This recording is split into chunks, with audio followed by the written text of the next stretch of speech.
এখন থেকে ফেলে দেওয়ার দিন শেষ, ফেলে দেওয়া জিনিস দিয়ে মজা মজা রান্নার দিন শুরু। আসসালামু আলাইকুম, সবাই কেমন আছেন? আশা করি আল্লাহর রহমতে সবাই ভালো আছেন। তো আজকে নিয়ে চলে আসলাম নতুন একটি ভিডিও।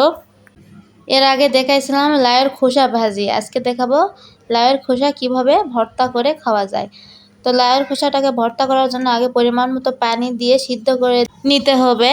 সিদ্ধ হয়ে গেলে এখানে একটু সরিষার তেল দিয়ে লাউয়ের খোসাগুলো একটু হালকাভাবে ভেজে ভেজে নেওয়া লাগবে। এখানে অবশ্যই সরিষার তেল ব্যবহার করার চেষ্টা করবেন, ভর্তাতে সরিষার তেলটা দেওয়াই উচিত। তো এখানে আমার লাউয়ের খোসা কিন্তু ভাজা নেওয়া হয়ে গেছে, এই পর্যায়ে আমি সব উঠিয়ে নেব। আসলে সব কিছুই খাওয়া যায় যদি একটু বুদ্ধি খাটিয়ে বানানো যায়। এই ভর্তাটা কিন্তু আমিও কোনোদিন করি নাই, আজকে প্রথম ট্রাই করেছিলাম, কিন্তু মাশাআল্লাহ এত স্বাদ হয়েছিল।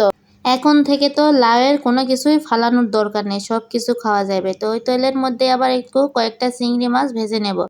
একটু উল্টিয়ে পাল্টিয়ে ভালোভাবে সময় নিয়ে ভেজে নেব, যেন কাঁচা না থাকে, ভিতরেও সিদ্ধ হয়ে যায়। তো জালটা একবারে লোতে রাখবেন, না হলে ভিতরে না হয়ে যেতে উপরে পুড়ে যাবে। তো এখানে আমি সবগুলো ভালোভাবে উল্টিয়ে পাল্টিয়ে ভালো করে ভেজে নিচ্ছিলাম। আমার এখানে ভেজে নেওয়া হয়ে গেছে, এখন সবকটা চিংড়ি মাছ উঠায় নেব। তো যে কোনো কিছুতেই যদি চিংড়ি মাছ ব্যবহার করা যায় তাহলে ওইটার স্বাদ আরও বেড়ে যায়। এই জন্য সব কিছুতেই আর কি আমি চেষ্টা করি চিংড়ি মাছটা দেওয়ার। এই মাছটা প্রায় সবারই পছন্দের, কেউ বলতে পারবে না যে এই মাছটা আমার ভালো লাগে না, হয়তো হাজারের মধ্যে একটা, কিন্তু এই মাছটা সকলেরই পছন্দের। তো আমার চিংড়ি মাছগুলো ভাজা হয়ে গেছে, সব উঠিয়ে নিয়ে এখানে কয়েকটা শুকনো মরিচ ভেজে নেব। তো আমি একটু ঝাল ঝাল করে ভর্তা করবো, এই জন্য ঝাল একটু বেশি নিয়েছি। তো ঝালের পরিমাণটা আপনাদের রুচি মতো নেবেন, যে যেমন ঝাল খেতে পারেন, কেউ বা ঝাল কম খান, কেউ বা বেশি খান, তো তার পছন্দ মতো নেবেন। এখানে কিন্তু আমার ভাজা শেষ, এখন বাটাবাটির কাজ শুরু। তো এখানে সব মরিচের বুটাগুলো ফেলে আমি নিয়ে নিচ্ছিলাম। মরিচের সাথে একটু লবণ আর কয়েকটা রসুনের কোয়া দিব, যে আমি এখানে আজকে কাঁচা রসুন কাঁচা পেঁয়াজ ব্যবহার করব। কিন্তু আরেকটা জিনিস দিতে আমি ভুলে গেছিলাম, একটু আদাটা দিলে আরও ভালো লাগতো। যখন ভুলেই গেছি আর কি করার।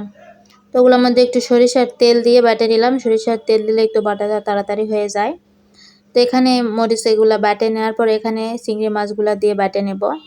তো চিংড়ি মাছ একটু বাটতে সময় লাগছিল, যে চিংড়ি মাছের গায়ের উপরে খোলস যেগুলো, ওগুলো শক্ত, ভালো করে না বাটলে তো খেতে ভালো লাগবে না। তো আমি এই ভর্তাটা করার পর আমার হাজব্যান্ডকে একটু টেস্ট করতে দিছিলাম। সে মুখে দিয়ে বলতেছিল যে এটা কিসের ভর্তা। মানে আমি তারে বলতেছিলাম যে বলো এটা কিসের ভর্তা, সে বলতে পারেনি যে এটা লাউয়ের খোসার ভর্তা। তারপরে আমি যখন বললাম যে এটা লাউয়ের খোসার ভর্তা, সে আমার মুখের দিকে তাকিয়েছিল, বলতেছে যে লাউয়ের খোসার ভর্তা এত মজা। তো এখানে পেঁয়াজটা আমি বাটেই দিব, তাই পেঁয়াজটা বাটে নিলাম। নেওয়া হয়ে গেছে, এখন এই পেঁয়াজ বাটার উপর সব ভর্তাগুলো নিয়ে এখন একটু সরিষার তেল দিয়ে ভালো করে মেখে নেব। তো আমি মেখে নিয়ে একটু মুখে দিয়ে দেখি যে একটু লবণ কম হয়েছে, তাই আবার একটু লবণ দিয়ে দিলাম। আর এই ভর্তাতে ঝাল লবণ সব কিছু ঠিক না হলে ভর্তাটা আবার ভালো লাগে না, আর ভর্তা কিন্তু অনেক ঝাল হয়েছিল। এই যে আমার ভর্তাটা হয়ে গেছে, অনেক মজার ছিল ভর্তাটা, সবাই একটু ট্রাই করবেন। আল্লাহ হাফেজ।